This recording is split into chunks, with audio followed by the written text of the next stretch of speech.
안녕하세요. 오늘은 마셜비 로젠버그 지음의 비폭력 대화로 이야기를 해보겠습니다. 일상에서 쓰는 평화와 공감의 언어, 비폭력 대화.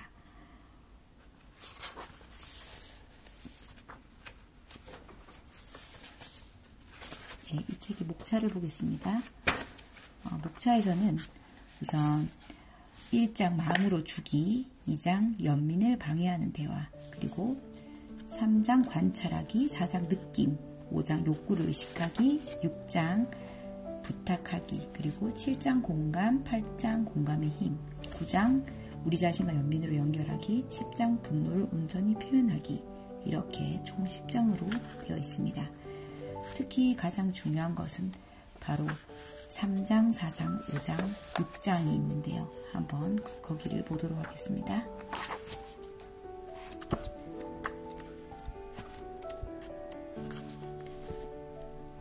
첫 번째로 우리가 비폭력 대화를 할 때 있는 그대로 관찰하기.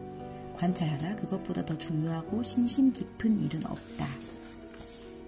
우리가 관찰과 평가를 뒤섞을 때 상대방은 이를 비판으로 받아들이기 쉽다고 합니다.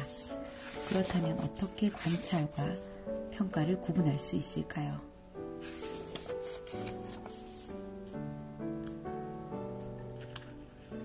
바로 평가는 너는 내가 원하는 건 좀처럼 하지 않아.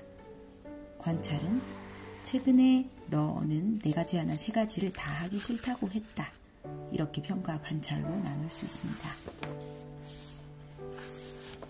두 번째로는 느낌 알아차리고 표현하기를 보도록 하겠습니다.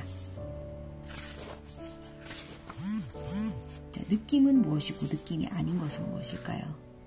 느낀다라는 말을 쓰면서도 실제로는 느낌을 표현하지 않을 때가 많습니다. 예를 들면 나는 공정한 대우를 받지 못했다고 느낀다 라는 말에서 느낀다를 생각한다라고 바꾸면 의미가 조금 더 명확하게 전달되죠. 일반적으로 느낀다라는 말을 다음과 같은 말과 함께 쓰면 느낌이 정확하게 표현되지 않습니다. 뭐뭐 한다고 뭐뭐와 같이, 마치 뭐뭐처럼. 나는 실패한 사람같이 느껴져. 이건 느낌이 아니라 생각입니다. 우리는 실제로 느끼는 것과 자신에 대한 생각을 구별할 필요가 있습니다. 다른 사람의 반응과 태도에 대한 우리의 생각과 느낌을 구별해야 합니다.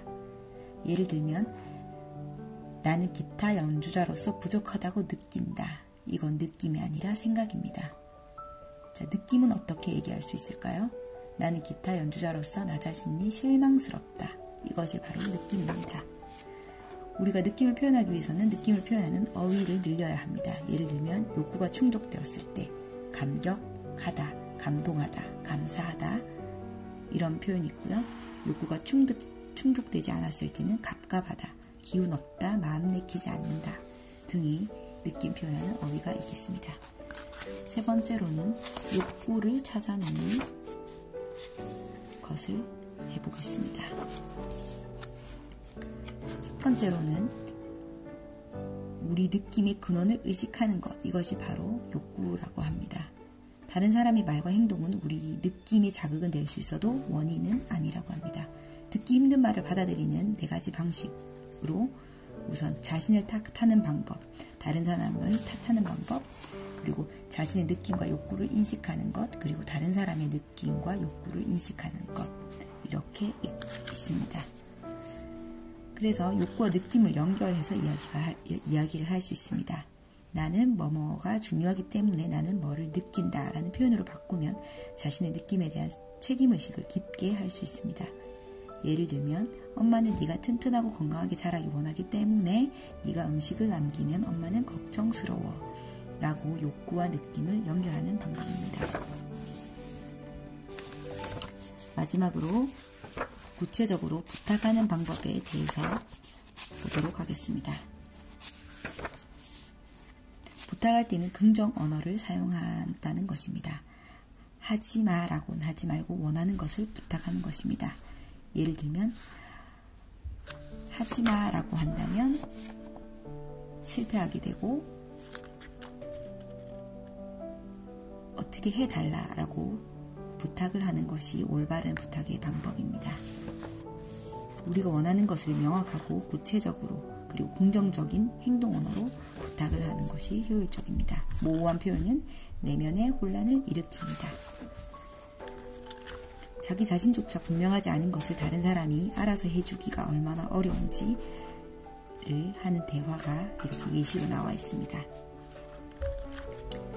그리고 말하는 사람의 느낌과 욕구를 표현하지 않는 부탁은 명령처럼 들릴 수가 있습니다. 예를 들면 머리 좀 자르지 그러니?와 같은 말은 바로 명령 같은 말로 드리기 쉽죠. 그래서 네 머리가 너무 길어서 앞이 안 보일까봐 걱정된다. 특히 자전거 탈 때 말이야. 머리 좀 자르는 게 어떻겠니?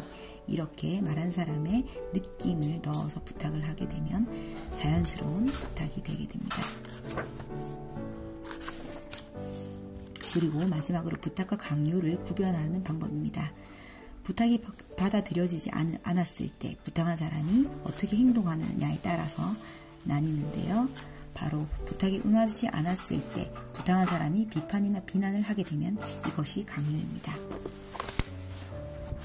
이렇게 비폭력 대화는 끝이 나고요. 마지막으로 비폭력 대화 워크북이라든지 그리고 이런 교육 프로그램 그리고 다양한 책을 통하여 비폭력 대화에 대해서 추가적으로 더 배워나갈 수 있다고 합니다.